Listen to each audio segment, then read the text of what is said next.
And joining us now for a deeper dive, Donald Lane, a former Secret Service agent under Bush Sr. and Clinton. Donald, great to have you back. You know, your analysis of this manhunt while it was going on was spot on. Appreciate you rejoining the program. And then when we talk about these threats, let's start with the obvious. How do we best identify a threat before something like this happens? It's good to see you again, Kelly. Identification really takes part when you're doing protective intelligence. You know, if you have somebody that you want protection for, you have to look at, all areas and first of all, any threats that come in need to be taken extremely seriously and vetted. And those people need to be tracked down and determine what the circumstances were for what they had to say. So, putting some effort into making sure that you track down anybody who's made a threat against a politician is extremely important. Being proactive about this rather than reactive. By the time you're reacting, it's too late. You know, at the security briefing, what sort of concerns are being raised right now? They're looking at exactly what I just said. You know, what threats are out there against lawmakers, who has made them, and where are they coming from? Are these letters that are being sent in? Is it internet traffic? Social sites that people are posting threats, and all those things need to be taken very, seriously. When you look at folks who carry out attacks, almost always they've communicated in some way that they're going to do it. So also, if you're friends with somebody or you have an acquaintance or you're connected with somebody on social media and you see them making violent statements towards lawmakers, you should report that immediately. That's serious stuff, and it needs to be taken seriously. So one of the people targeted allegedly by Bolter was former Minnesota Representative Dean Phillips.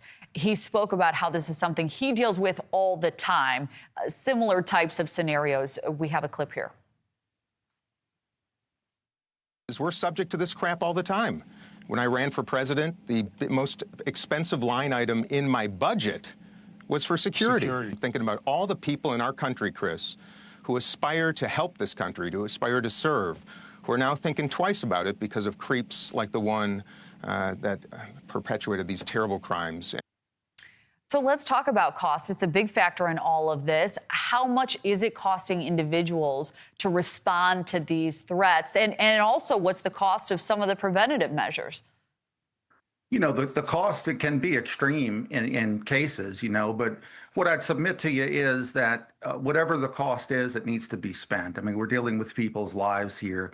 It's an unfortunate situation that we're in. Our political differences in this country should be settled at the ballot box, not at showing up at somebody's house or where they're eating dinner and accosting them or committing violence against them. But whatever the cost is, certainly it can range depending on what type of security you need.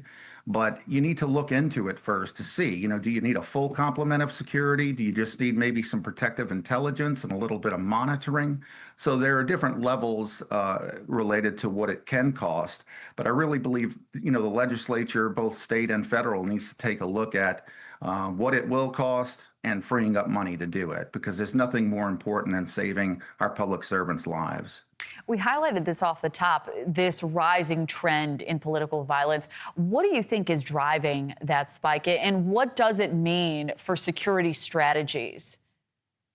I think what's driving it is we first of all, there's a lot of things being said in the media by different parties. I don't think it's party specific. I think that we've gotten used to catchphrases and quips that lean toward violence. We need to get away from that. There needs to be more peaceful political discourse in our country.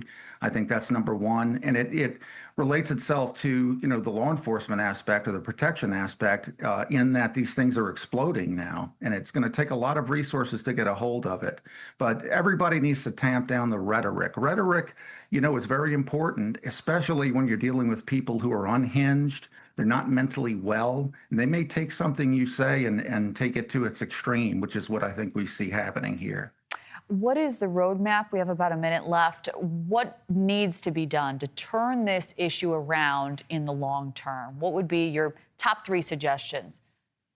Number one would be to tamp down the rhetoric. on all sides. If you have a political difference, let's settle it peacefully with words, not with actions, and not with saying, hey, I'm going to go out and do this, or I'm going to do that, or somebody should do this, or somebody should do that. So that's number one. Number two, taking a better systematic look at this, because this is not just a problem with politicians. It's also bleeding into the private sector. You had, unfortunately, the assassination of Mr. Brian Thompson with United Healthcare. So taking a closer look at this is also needed. And then the third thing would be to free up funds to make sure that folks are protected properly. All right, Donald Lane, a story we'll continue to follow. Thank you very much for your insights. Thank you. And coming up, the new technology being integrated